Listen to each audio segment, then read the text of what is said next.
ठीक है, आप लोगों को सॉइल केमिस्ट्री पढ़ाई जाती है सर इसमें? जी सर। ठीक है, बेसिकली इस लेबोरेटरी में क्या होता है कि सबसे पहला हमारा जो वर्क है असाइन वो है कि सॉइल टेस्टिंग। ठीक है, आप लोगों को पता होगा ना कि जो सॉइल होता है वो न्यूट्रिएंट इनरिच होना चाहिए फार्मिंग के लिए। अगर मान लीजिए कोई न्यूट्रिएंट है डेफिशिएंट है तो उसकी डेफिशिएंसी उसमें अपीयर होती है कि नहीं? जी सर। तो आप लोगों ने पढ़ा होगा कि जो फार्मिंग के लिए किसी भी कल्टीवेशन जब भी हम कोई करते हैं, चाहे गेहूं हो, धान हो, लाई हो या गन्ना हो, कोई चीज, लगभग 17 पोषक तत्व हो, क्या सकता हो? Yes sir, 17। उसमें होते हैं 6 मेजर न्यूट्रिएंट्स, ठीक, और उसमें 3 होते हैं सेकेंडरी एलिमेंट और 8 होते हैं माइक्रो न्यूट्रिएंट्स होते हैं जो कि बहुत माइन्यूट चाहिए होता है, रिक्वायरमेंट उसकी माइन्यूट होती है। और जो मेजर न्यूट्रिएंट्स होते हैं वो होते हैं कि क्रॉप के ग्रोथ, रूट डेवलपमेंट और जो रूट डेवलपमेंट के लिए, उसके भोजन के लिए, जो फोटोसिंथेसिस के लिए प्रोसेस में रिक्वायरमेंट होता है। उसमें से 6 में से होते हैं नाइट्रोजन, फास्फोरस और पोटाश। तो 3 आप सब लोग जानते हैं। इसको हम जब भी फार्मिंग करते हैं तो उसमें यूरिया के रूप में नाइट्रोजन और फास्फोरस डीएपी ग्रुप में और पोटाश जो होते हैं पोटाश या जो भी उसके रूप में देते हैं। उसके अलावा 3 जो होते हैं मेजर न्यूट्रिएंट्स होते हैं कार्बन, हाइड्रोजन और ऑक्सीजन। ये एनवायरमेंट से मिल जाता है, कार्बन डाइऑक्साइड मिल जाता है, हाइड्रोजन एक्वा वाटर से मिल जाता है, ऑक्सीजन वाटर से मिल जाता है। इसके अलावा जो 3 सेकेंडरी एलिमेंट्स होते हैं वो होते हैं सल्फर, कैल्शियम और मैग्नीशियम। ये इंपॉर्टेंट होते हैं।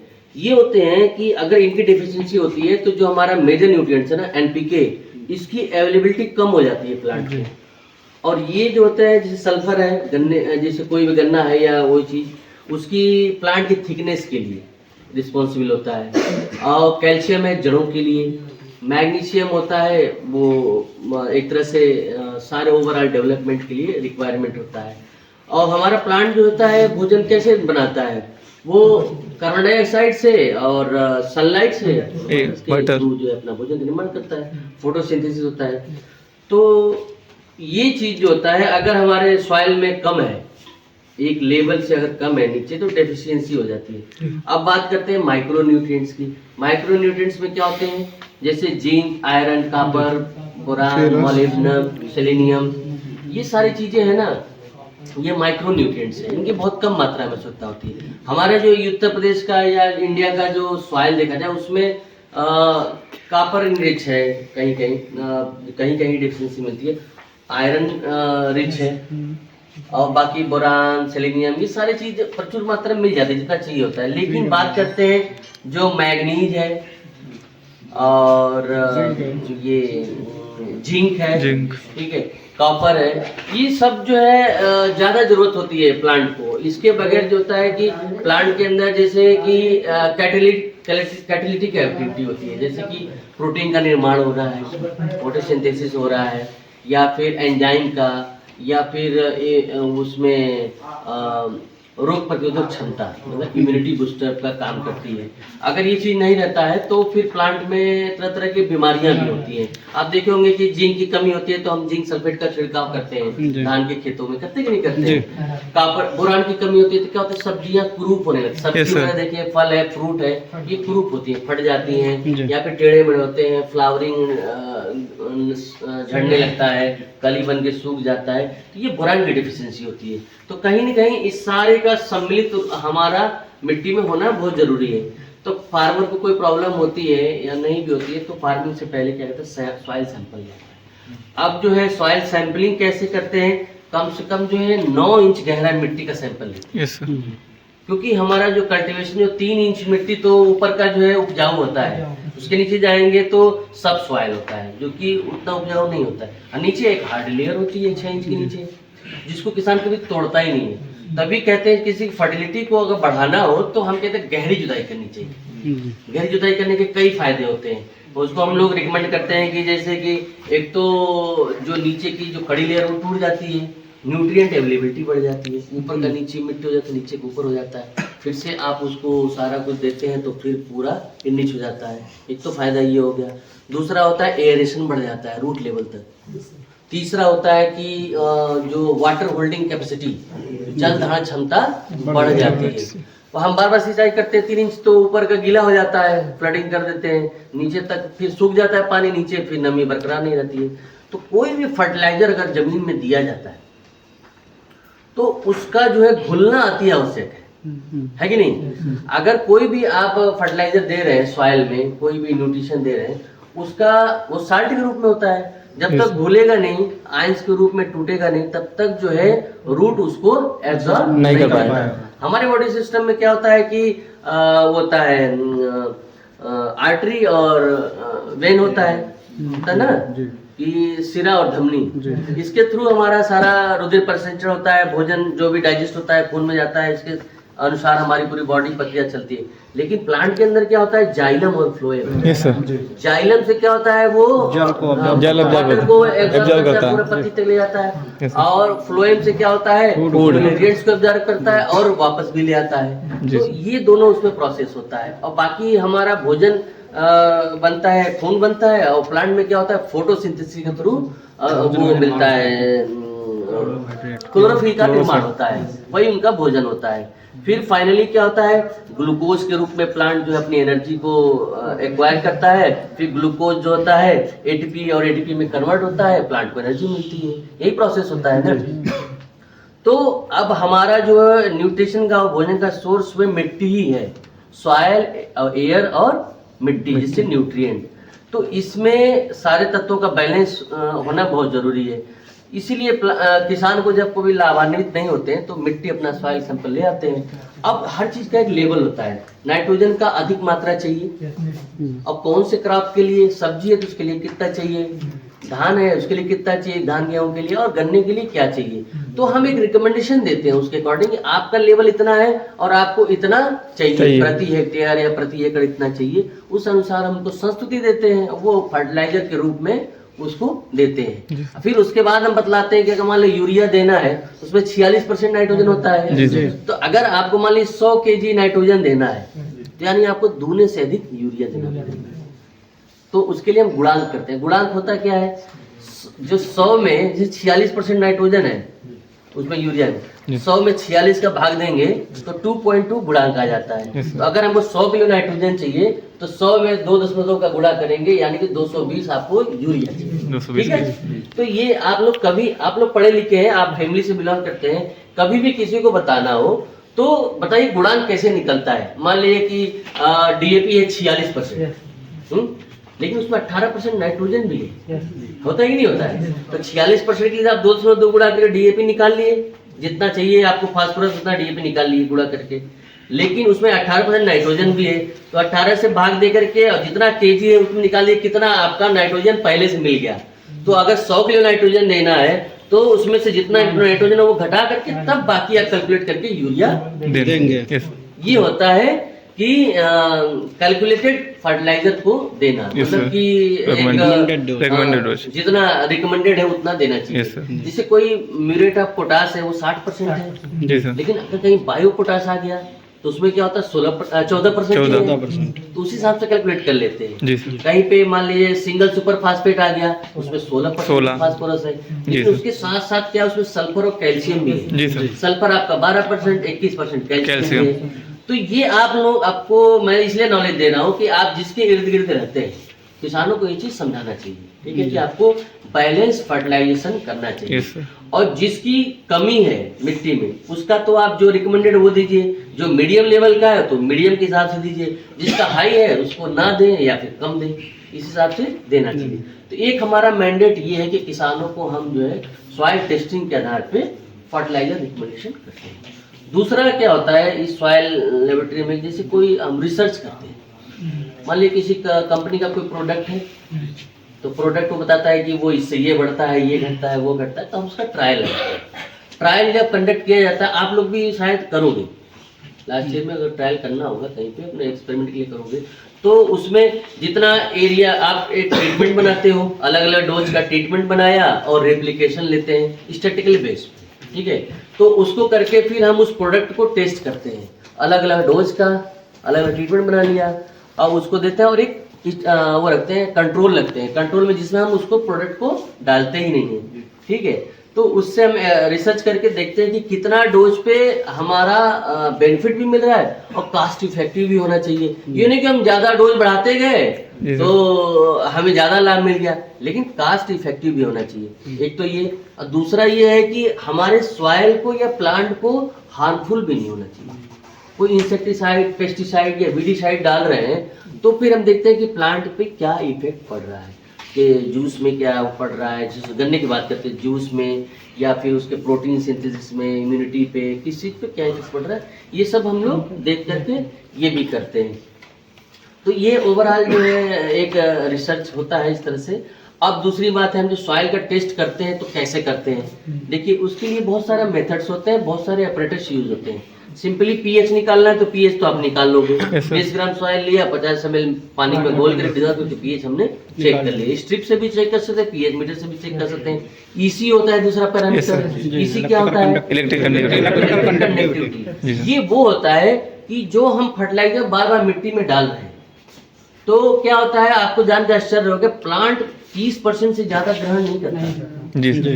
बाकी क्या होता है, कुछ तो लीचिंग होकर जमीन के नीचे कड़ी लेयर बना देता है, कुछ होता है जैसे यूरिया आपने डीएपी डाला तो धूप से और टेम्परेचर से, धूप से और वायर से ये अमोनिया, यूरिया है, अमोनिया गैस में बन के वायुमंडल में उड़ जाता है, ठीक है, वाष्पोत्सर्जन हो जाता है, उड़ जाता है, इवापोरेशन हो जाता है। अब कुछ जो बचा आता है, आप सिंचाई करते हैं या बाढ़ होता है, बारिश होती है तो बह के इधर उधर चला जाता है।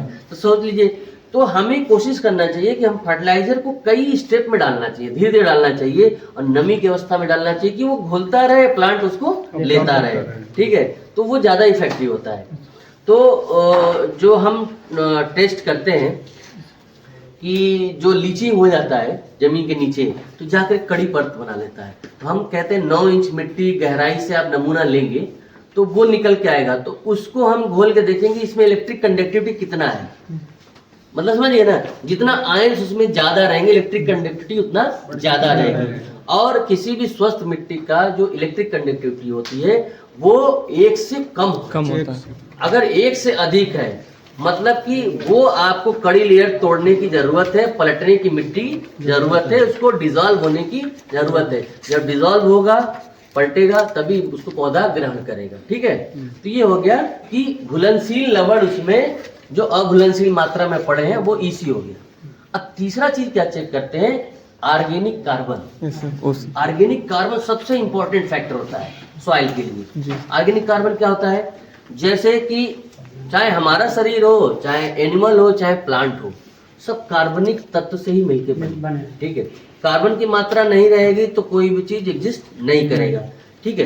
तो हमारी मिट्टी में क्या है, कार्बनिक की मात्रा नहीं रहेगी तो एक तो क्या होगा, पीएच बढ़ जाएगा, नाइट्रोजन कम हो जाएगा, पीएच की मात्रा बढ़ जाएगी। पीएच जैसे जैसे बढ़ता जाएगा तो क्या होता है, आप जैसे कभी गोबर की खाद या ऑर्गेनिक फर्टिलाइजर उसमें ग्रीन मैन्योरिंग नहीं कर रहे हैं, आप फसल अवशेष नहीं छड़ा रहे हैं, केवल इनऑर्गेनिक फर्टिलाइजर पर डिपेंड है, तो धीरे धीरे क्या होता है, आपका भूमि ऊसर होता जाता है, उसमें अघुलनशील लवण की मात्रा बढ़ती जाती है और पीएच उसका बढ़ता जाता है, तभी धीरे धीरे एल्कलाइन अवस्था में हो जाते हैं और धीरे धीरे भूमि ऊसर हो जाता है। तभी ऊसर भूमि का जो नहीं जोता जाता है, छोड़ दिया जाता है, तो वो बंजर हो जाती है, ऊसर हो जाता है। तो इसलिए हमारी मिट्टी में ऑर्गेनिक कार्बन की मात्रा 0.5% से अधिक होना चाहिए, ये मानक है।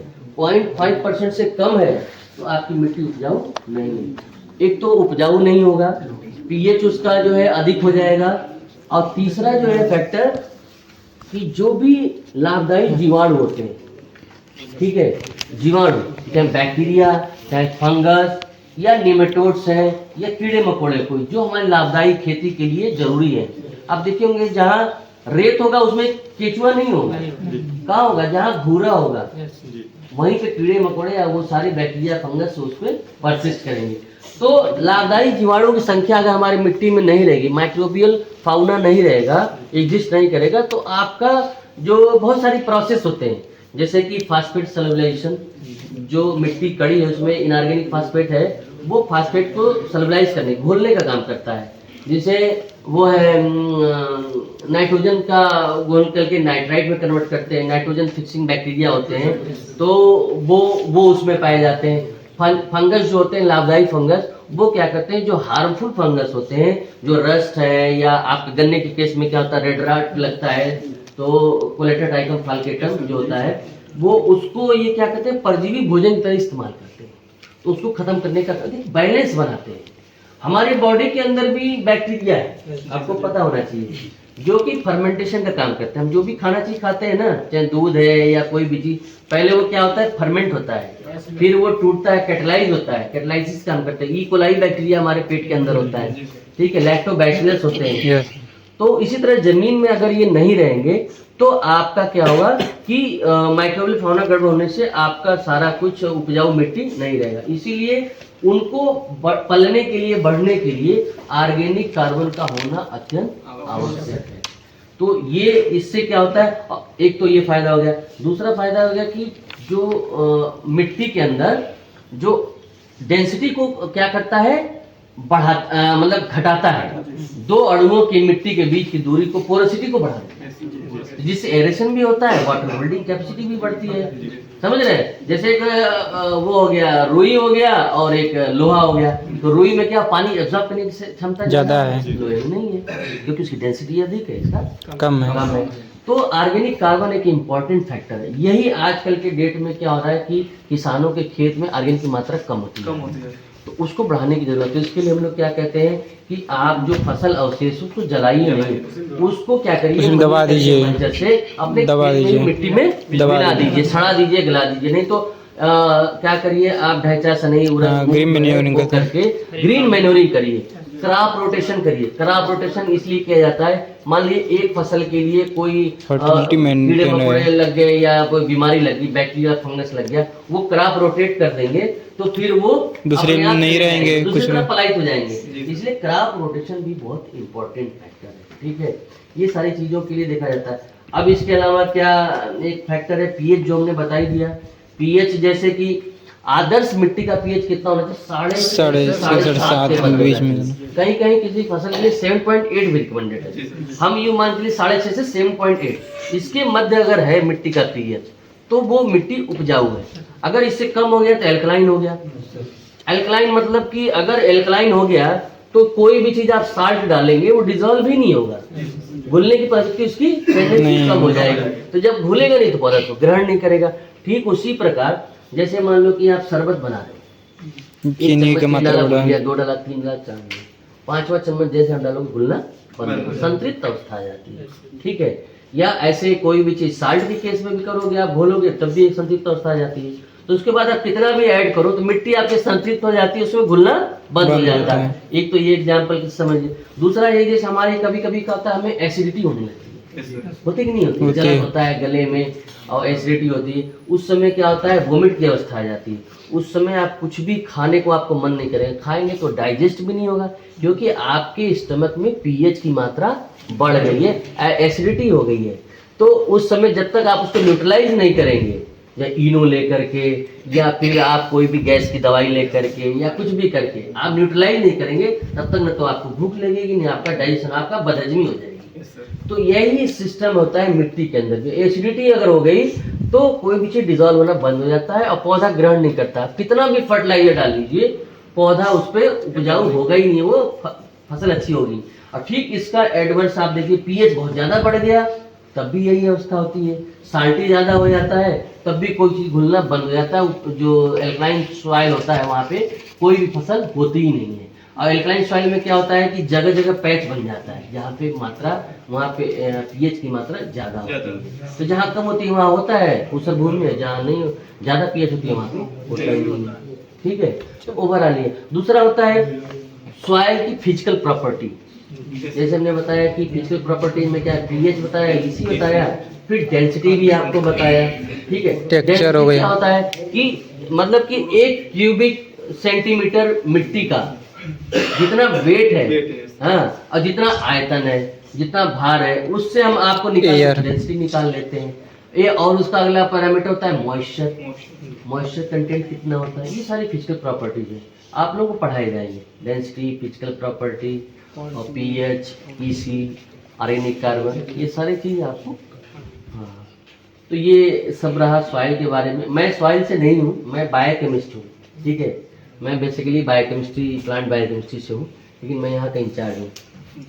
बहुत इंटरेस्टिंग सब्जेक्ट है सॉइल। जो ये कहते हैं ना कि मिट्टी जो है हमारी खेती का आधार है। जो किसान समझ गया वो तो खुशहाल है, जो नहीं समझा खुशहाल नहीं। ठीक है, डॉक्टर साहब बायोकेमिस्ट्री भी थोड़ा लोगों को बता दीजिए। बायोकेमिस्ट्री वो भी देखो, बायोकेमिस्ट्री में क्या आता है, बायोटेक्नोलॉजी बायोलॉजिकल सिस्टम होता है कोई भी चीज। बायोकेमिस्ट्री, प्लांट बायोकेमिस्ट्री मैं बता रहा हूँ। उसमें एक तो हमने बायोकेमिस्ट्री की चीज बताई, क्लोरोफिल सिंथेसिस बताया। Yes sir. दूसरा आपको बताया न्यूट्रिएंट्स के बारे में, जो मेजर न्यूट्रिएंट्स और माइक्रो न्यूट्रिएंट्स के बारे में, इनकी रिक्वायरमेंट ज़्यादा होती है। ये तो एक भोजन निर्माण में काम करते हैं, दूसरा इम्यूनिटी के लिए काम करते हैं, रूट शूट और सारे ये इसके डेवलपमेंट में इनका सहायक होता है। इसके अलावा क्या होता है, जो भी न्यूट्रिएंट्स आते हैं वो क्या करते हैं, बायोलॉजिकल सिस्टम में ही उनका प्रोसेस होता है।